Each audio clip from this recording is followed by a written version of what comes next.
Hello everyone and welcome back to my channel. If you are new here, my name is Layla and today I'm giving a finance update for Q1 of 2025.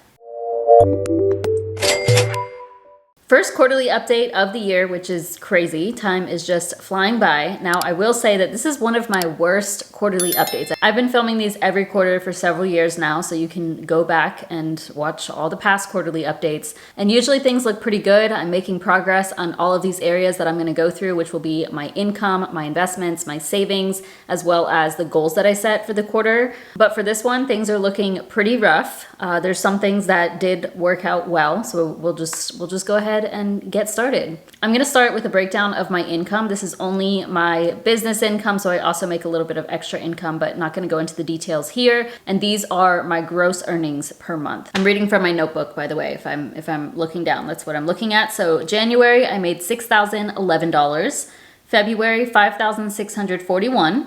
And then March, I made the most, $6,431. So pretty good overall. Everything added together comes to $18,083. So this is the area where I did pretty good. Now I did fall a bit short on my income goal for the quarter, but this is pretty strong overall. And if I can, moving forward, I would like to improve upon this. So I'm still actively working on that.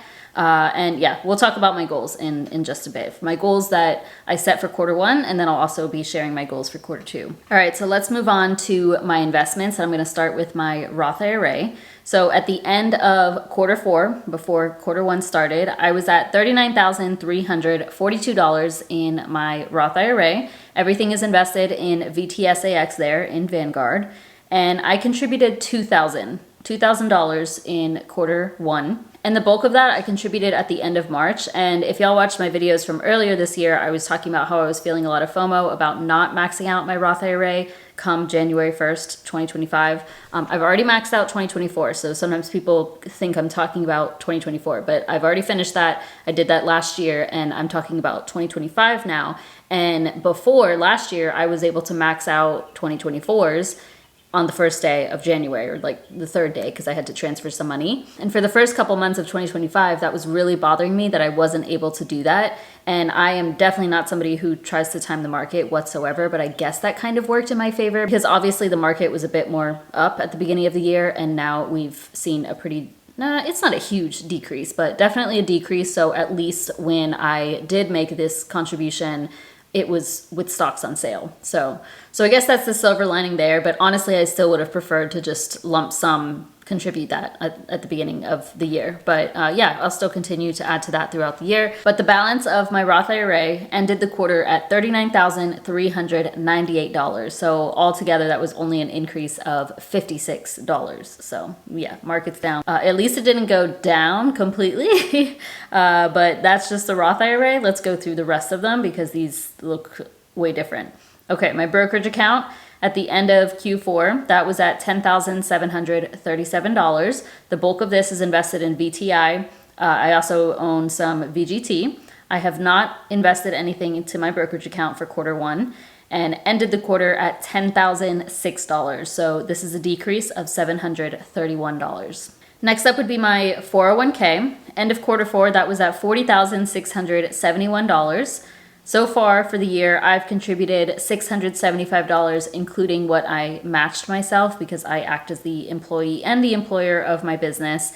However, my 401k ended up at $38,401 by the end of Q1, and this is a big drop. So that decreased by $2,270. And I don't know why I can never remember. Okay, my two funds there, I believe it's VFIAX and VIGAX, but if I'm wrong, I'll put up the correct ones on the screen. I don't know why I always forget, but that's what I'm invested in there. And that is all traditional 401k, by the way, if anyone cares. So that's it for my investments. Now let's talk about my savings. So this includes my emergency fund and all of my sinking funds. These are all held in Marcus by Goldman Sachs, which we have seen a decrease in the interest rate over the last couple of months.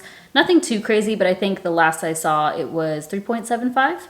And I wouldn't be surprised if that continues to drop. Technically, it's a good thing, but obviously then we earn less interest in our accounts. But at the end of Q4, I had $28,239 in savings. I don't have a specific number as far as adding or subtracting here because I add some, I also take some out. For the most part, I pulled from this though. I pulled from my insurance, my tax insurance savings to contribute to my Roth IRA. My emergency fund has grown over the last 3 months. But yeah, overall, I did see a decrease. So at the end of quarter one, I was at $26,977. So this was a decrease of $1,262. Now for my net worth. At the end of quarter four, I reached $119,652.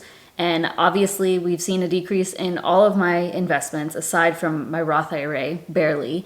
I also pulled quite a bit from my savings. So I ended quarter one at $117,672, which is a decrease of $1,980. My net worth also hasn't been this low since, let me check my chart. The last time my net worth was in the 117,000 range was October and September of 2024. So I'm a little bit higher than October, obviously lower than December, much lower than January, lower than February. It just kept dropping, but that's okay. So now that leaves me to talk about the goals that I set for quarter one. So first up was to make at least $20,000 from my business. I did not achieve that. So like I said, I made $18,083, so almost 2K short of that. But overall, I would say that's pretty good. Again, those are my gross earnings. I will say that I do feel somewhat disappointed by these numbers. These earnings are good. Like they can keep me afloat. You know, I'm able to pay for what I need to pay for. I'm able to pay for things beyond what I need, you know? So that in and of itself is amazing. I'm super grateful for that. And it's like a blessing because I am new to being fully self-employed. It hasn't even been a year yet. However, because I want to make over 6 figures this year, I am extremely behind technically. Like I should be making at least 30K per quarter in order to reach the goal that I want to hit. I want to make $120,000 or more this year. I do still think that's possible. I also think I need to put in more effort into my business. Like there's more that I could do, and I recognize that, and I'm trying to find the right balance between like what I'm thinking and what to take action on, all of those things. And honestly, because those numbers are kind of comfortable to me, it's like I'm able to do the work that I'm doing, I don't spend like 60, 70, 80 hours working. I don't do that. I actually don't work, like I spend a lot of time filming and editing. So yes, it takes up many hours in my week, but at the same time, I could be doing so much more. I just still want to strike a balance between rest and, you know, my health, that side of things. But I feel like that's holding me back. Like I know that I can do more, and I know that if I do more, it doesn't mean that I'll get burnt out. Like I know that I can do it. And I am just allowing myself to be comfortable with these numbers because they're working and it's okay. But if I want to hit that big goal, I've got to put in more effort. Okay, the second goal that I set for quarter one of 2025 was to contribute at least $2,000 to my Roth IRA, and I did achieve that, which is good. Now, I did have to pull from my savings, so it's not ideal to do that, but I did that for a couple of reasons. I mentioned this in my March update video.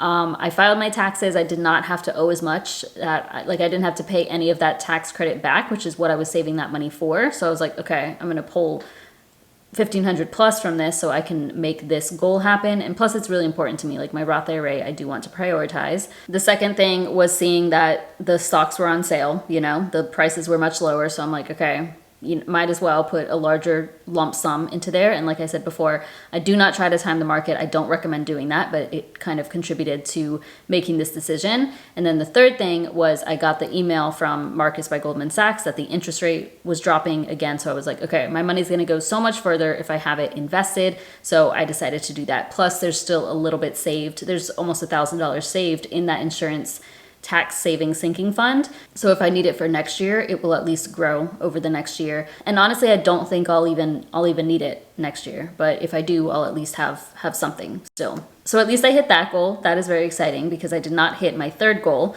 which was to reach a net worth of $125,000 or more. Now, net worth goals we don't really have control of unless you're only saving, because you can put money into a high yield savings account all day. That money is not going to decrease. But of course, with the bulk of my money being in investments, I will see a larger decrease when the market goes down. So that's exactly what happened. So I am very far off from this. I was much closer back in January. Actually, my net worth reached over $124,000, the highest it's ever reached.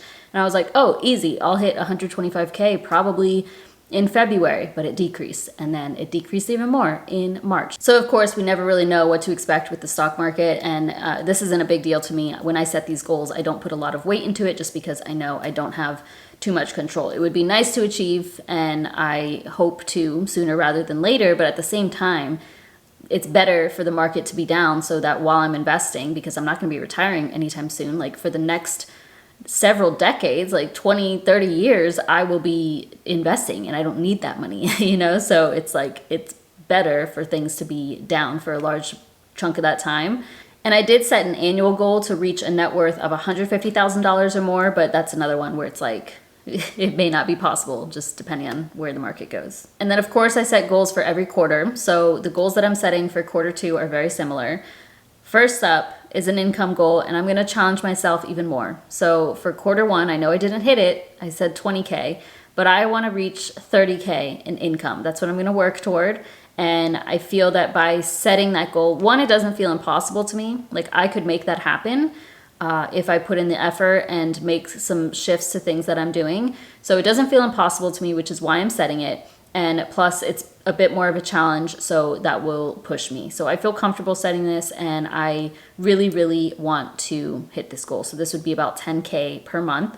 And then we're going into the summer months, which that's when things really slow down. So we'll see. Second goal for quarter two, I would like to contribute at least $1,665 to my Roth IRA, because that is 555 times 3.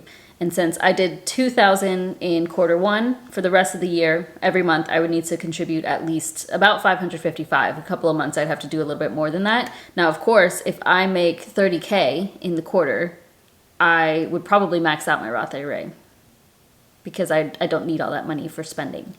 So should I set that goal instead? See, this is where it gets tricky, because it's like, am I holding myself back by just being conservative with one of these goals?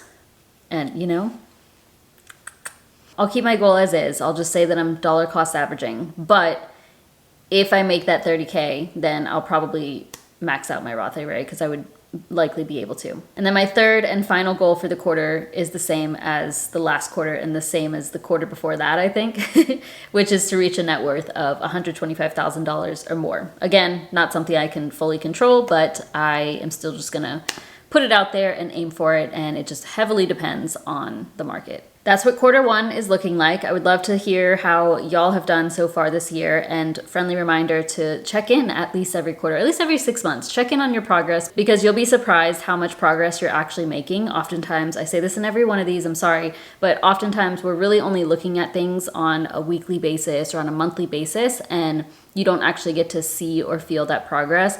Now, fair warning, right now, if you have a lot in investments, everything is probably down, just like all of my numbers. So maybe now isn't the best time to check in on your numbers if numbers are something that stress you out. For me, all of these negatives don't really bother me, because like I was talking about before, I don't plan on retiring until decades from now. So I have a lot of time for these things to grow, and this is absolutely normal. We see lots of ups and downs throughout our investment journey. But a lot of people are paying down debt, or they're saving money, or they're investing money. So at least look at that, how much debt you have paid down, how much you've put toward debt, how much you've added to your savings, how much you have invested, and you can see that you are making a lot of progress if you kind of zoom out on things. It's also a good time to check in on your goals, so if you set some annual goals, reevaluate things and make sure you're kind of on track for that, and it really helps to break things down and set quarterly goals as well. But all right, I wish all of you an amazing quarter two of 2025. Thank you so much for watching. I would really appreciate if you give this video a thumbs up, subscribe if you haven't already, it really supports my channel, and I'll see you in my next one.